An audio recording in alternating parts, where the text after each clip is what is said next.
Escribo estas líneas con el peso de una verdad que duele: la vida no perdona a quienes se atreven a desafiar sus leyes. Anna Karenina llegó a Moscú en un día frío de invierno, envuelta en su abrigo de pieles, sin saber que ese viaje sería el principio de su fin. La vi bajar del vagón, elegante, distante, con esa mirada profunda que escondía un vacío. Su hermano, Stiva Oblonsky, la esperaba con su sonrisa despreocupada de vividor. Él, que había provocado un escándalo por su infidelidad, sería el mismo que la arrastraría, sin querer, hacia el abismo. No era solo su uniforme de oficial lo que lo hacía destacar entre la multitud, sino esa arrogancia serena, esa certeza de que el mundo se inclinaría ante él. Alto, de hombros anchos, con el rostro iluminado por una sonrisa que sabía seductora, Vronsky avanzaba como si la vida fuera un salón dispuesto a recibirlo. Sus ojos, fríos y brillantes como el acero bajo el sol, revelaban a un hombre que jamás había conocido el rechazo, que había crecido entre adulaciones y victorias fáciles. Y allí, en medio del bullicio de la estación, entre el vapor de los trenes y las voces de los viajeros, ocurrió lo inevitable. Ana levantó la vista, distraída aún por la conversación con su hermano, y de pronto él apareció en su campo de visión. Vronsky, que ya se acercaba para saludar a Dolly, detuvo por un segundo su paso al verla. Un silencio eléctrico se extendió entre ambos, aunque alrededor el mundo siguiera girando. Fue apenas un instante, pero suficiente. Ana sintió un escalofrío, como si alguien hubiera pasado un dedo de hielo por su nuca. Él, en cambio, esbozó una leve sonrisa, la misma que debía de haber usado en incontables bailes y conquistas. Pero esta vez había algo distinto, un destello de curiosidad, el desafío de lo prohibido. ¿Quién es?, preguntó Ana, casi sin querer, aunque en el fondo ya lo sabía. Stiva, siempre dispuesto a jugar con fuego, se lo presentó con una frivolidad que más tarde lamentaría. El conde Alexei Kirillóvich Vronsky, mi querida hermana. Un hombre peligroso para las damas. Y así, con una broma y una reverencia, comenzó todo. Ana intentó sostener su mirada con la frialdad de una dama de sociedad, los labios apenas tensos en una sonrisa calculada, las manos inmóviles sobre el abanico cerrado. Pero algo en su interior se desmoronaba, como si cada latido desordenado de su corazón socavara los cimientos de su compostura. Vronsky, mientras tanto, no apartaba los ojos de ella, como si ya supiera que esa mujer, casada, intocable, envuelta en el aura de respetabilidad que tanto excitaba su ambición, sería su próxima obsesión. Y en ese cruce de miradas, en ese segundo eterno que duró menos que un suspiro y más que una confesión, el destino de Anna Karenina quedó sellado. No hubo palabras, ni siquiera un roce, y sin embargo, el aire entre ellos vibró con una electricidad peligrosa. Era como si el universo, en su cruel ironía, hubiera alineado sus almas solo para después condenarlas. Porque Vronsky no era un hombre que amaba, era un hombre que poseía. Que coleccionaba triunfos como otros coleccionaban trofeos de caza. Ana, sin saberlo aún, había dejado de pertenecerse. Desde el momento en que sus ojos se encontraron, ya no fue la esposa del honorable Alexei Alexandrovich, ni la madre de Seriosa, ni siquiera la dama piadosa que repartía limosnas en las iglesias. Era solo una pieza más en el tablero de Vronsky, aunque él mismo no entendiera aún el juego que había comenzado. No era solo su uniforme de oficial lo que lo hacía destacar entre la multitud, sino esa arrogancia serena, esa certeza de que el mundo se inclinaría ante él. Alto, de hombros anchos, con el rostro iluminado por una sonrisa que sabía seductora, Vronsky avanzaba como si la vida fuera un salón dispuesto a recibirlo. Sus ojos, fríos y brillantes como el acero bajo el sol, revelaban a un hombre que jamás había conocido el rechazo, que había crecido entre adulaciones y victorias fáciles. Cada gesto suyo era una promesa velada, un desafío silencioso: nadie resiste. Y tú tampoco podrás. Y Ana, aunque aún no lo admitiera, ya estaba perdida. El amor que destruye. Ana intentó resistirse. Regresó a San Petersburgo, a su esposo, a su hijo, a la vida ordenada y previsible que había construido con tanto esfuerzo.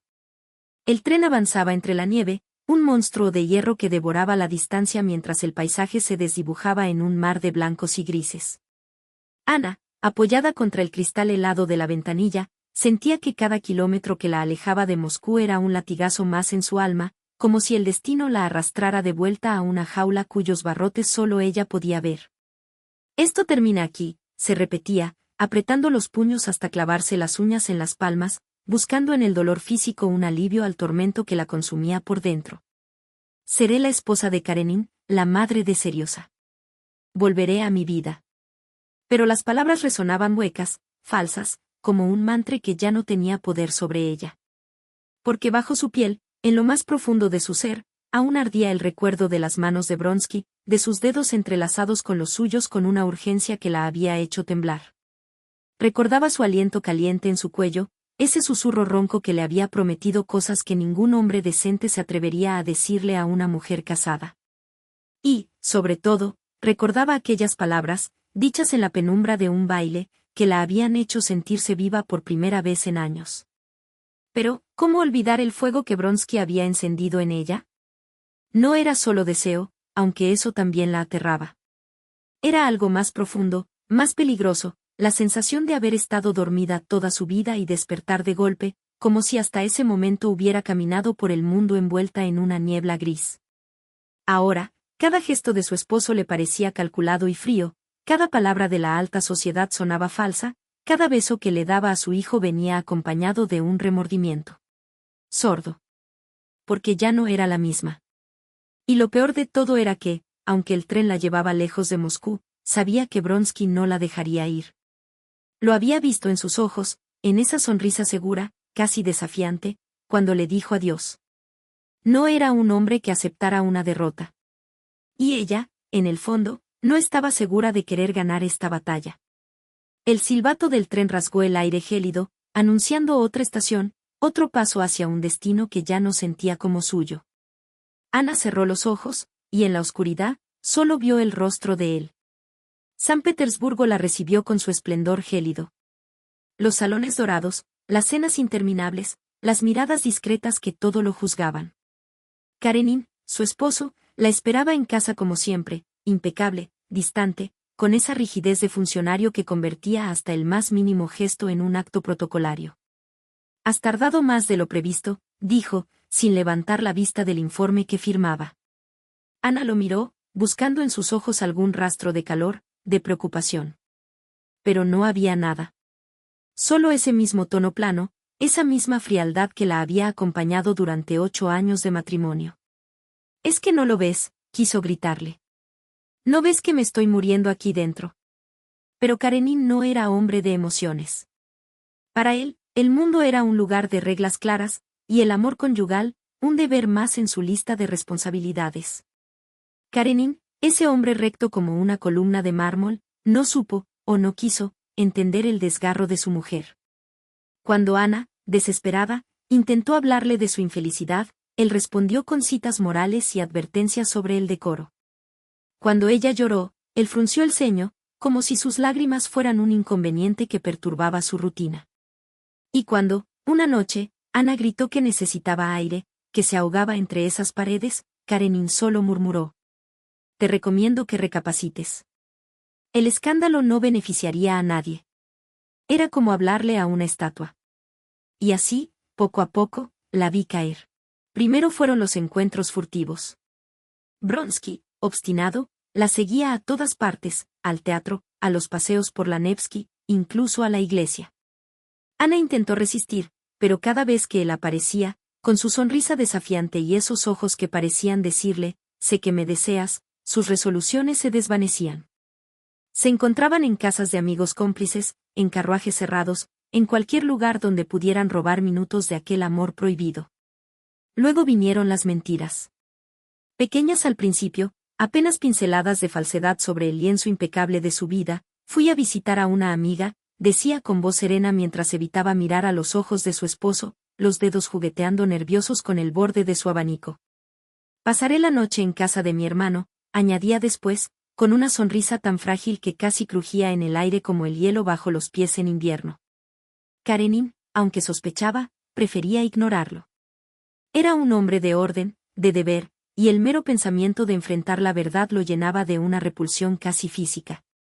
Así que se refugiaba en la rutina, en los informes ministeriales, en las frías formalidades de su matrimonio, como si el silencio pudiera borrar la realidad. Pero la mentira, como el vino derramado, siempre deja mancha. Y llegó el día en que ya no pudo seguir fingiendo. El escándalo estalló como un trueno en medio de la alta sociedad, rompiendo en mil pedazos la fachada de respetabilidad que tanto le había costado mantener. Ana, que antes había sido recibida en todos los salones con reverencias y sonrisas aduladoras, ahora era mirada con desprecio apenas disimulado. Las mismas damas que habían envidiado su elegancia, su estilo, su influencia, ahora murmuraban, adúltera, detrás de sus abanicos, disfrutando con morboso deleite de su caída. Los hombres, en cambio, la observaban con una mezcla de lástima y curiosidad malsana, preguntándose en voz baja qué habría visto Vronsky en esa mujer para arriesgarse a semejante escándalo. Porque él, como hombre, salía mejor parado, la hipocresía de la época lo absolvía, como si el pecado fuera solo patrimonio de las mujeres. A lo sumo, algunos lo llamaban un vividor, con un encogimiento de hombros, como si su conducta fuera un mal inevitable, casi un derecho. Pero Ana se convirtió en una paria. Las puertas que antes se abrían ante ella ahora se cerraban con un golpe seco. Las invitaciones cesaron. Las amistades se esfumaron. Hasta los criados la miraban con una mezcla de compasión y reproche. Y lo peor de todo era que, en medio de ese infierno, solo Vronsky parecía seguir a su lado. Pero, ¿era por amor? ¿O por esa obstinación de cazador que no soporta perder una presa? El invierno se volvió más crudo, las noches más largas, y Ana, atrapada entre el remordimiento y la pasión, empezó a entender que había perdido mucho más que su reputación. Había perdido su lugar en el mundo. Y nadie, ni siquiera Vronsky, podría devolvérselo. Vronsky, al principio apasionado, comenzó a cansarse de sus celos, de su angustia, de esa niebla de desconfianza que ahora enturbiaba cada mirada, cada palabra entre ellos. Al principio, él la había amado con la intensidad de un hombre que por primera vez no conseguía lo que quería de inmediato. Ana, inalcanzable, casada, había sido el premio prohibido que despertó en él una obsesión febril. Pero cuando ella, abandonando todo por él, su matrimonio, su posición, incluso el acceso a su propio hijo, se convirtió en su sombra, el encanto se rompió como un espejo golpeado por la realidad. Vronsky no estaba hecho para el drama eterno. No soportaba las escenas, los llantos, las preguntas repetidas hasta la obsesión, ¿dónde estuviste? ¿Quién era esa mujer? ¿Por qué tardaste? Quería a Ana, sí, la deseaba aún con esa atracción física que nunca se extinguía del todo, pero también quería su vida social, sus reuniones de oficiales, las miradas admirativas en los salones, la libertad de moverse sin tener que dar explicaciones. Quería, aunque no lo admitiera, la Ana de antes, elegante, segura, inalcanzable. No a esta mujer destrozada que lo aferraba como un náufrago a un madero. ¿Por qué me atormentas así? Le preguntó una noche, exasperado, cuando ella lo acusó de coquetear con la princesa Sorokina durante la cena en casa de los Oblonsky. ¿Acaso no lo he dejado todo por ti? La voz de Vronsky resonó áspera, cargada de una frustración que ya no podía ocultar. Pero Ana, pálida, con los ojos brillantes de lágrimas no derramadas, solo atinó a responder. Lo dejaste todo, pero, ¿fue por mí o por tu orgullo? La pregunta los dejó a ambos en silencio. Porque en el fondo, ambos sabían la verdad, Vronsky no había resistido el desafío de conquistarla, pero nadie le había enseñado cómo amar a una mujer que lo había perdido todo por él. Ana ya no podía confiar. Cada mirada que él dirigía a otra mujer era una puñalada que le recordaba que su sacrificio no tenía vuelta atrás. Cada hora que pasaba lejos de ella, una tortura que la llevaba a imaginarlo riendo, brindando, seduciendo. Se habían convertido en lo que más temían, él, en un hombre atrapado en una jaula de culpas y reproches, ella, en una amante desesperada que ya no reconocía ni su propio reflejo. Y así, entre reproches y lágrimas, entre noches de pasión ardiente seguidas de días helados de resentimiento, el amor que había nacido como un incendio devorador se consumió lentamente, hasta quedar reducido a cenizas. Lo que quedaba era el vacío, el silencio incómodo, la certeza de que ya no había vuelta atrás. Ana lo miraba a veces, buscando en sus ojos al hombre que la había hecho sentir viva, pero solo encontraba a un extraño cansado. Y Vronsky, al mirarla, ya no veía a la mujer por la que había arriesgado su honor, sino el recordatorio vivo de todo lo que había perdido. El final, cuando llegó, fue casi un alivio. Como el último estertor de una llama que se apaga. El último viaje. El día que Ana corrió hacia las vías del tren, yo, como escritor, sentí que algo se rompía en mi propia alma. No fue solo el final de una mujer, sino el derrumbe de todas las mentiras con las que nos consolamos. La vi salir de su casa aquella mañana gris, envuelta en su chal de lana, como tantas otras veces. Pero esta vez no iba a ningún salón, ni a visitar a su hijo Seriosa, ni siquiera a buscar a Bronsky. Iba hacia el único lugar donde el dolor tendría fin. La vi pararse al borde del andén, el viento agitando su vestido, sus ojos llenos de lágrimas y rabia. El viento le arrancaba los cabellos del moño, jugando con ellos como si aún intentara retenerla. Su rostro, tan bello incluso en la desesperación, estaba marcado por noches en vilo y lágrimas secas. Llevaba en las manos un pequeño bolso de viaje, absurdo testigo de aquel último trayecto. La gente pasaba a su lado sin mirarla, ajena al drama que se desarrollaba ante ellos. Un comerciante discutía por el precio de un envío, dos damas reían por algún chisme intrascendente, un niño tiraba de la mano de su niñera, ansioso por ver llegar el tren. La vida seguía, indiferente. En ese momento, entendió que no había salida. Miró las vías, brillantes y frías como cuchillas. Recordó entonces la noche en que había conocido a Bronsky, en aquel baile donde todo comenzó. Recordó la voz de Karenina advirtiéndole sobre el decoro, el llanto de Seriosa cuando ella lo abrazó por última vez, el rostro de Bronsky endureciéndose cada vez que ella mencionaba su angustia. ¿Dónde estoy?, pensó, mientras el estruendo del tren se acercaba. ¿Qué hago? Pero la pregunta que realmente la atravesó, la que le arrancó un sollozo ahogado, fue otra. ¿Por qué? No era una pregunta para Dios, ni para la sociedad, ni siquiera para Bronsky. Era para sí misma. ¿Por qué había creído que el amor sería suficiente? ¿Por qué no había entendido que, para una mujer como ella, no había lugar en aquel mundo?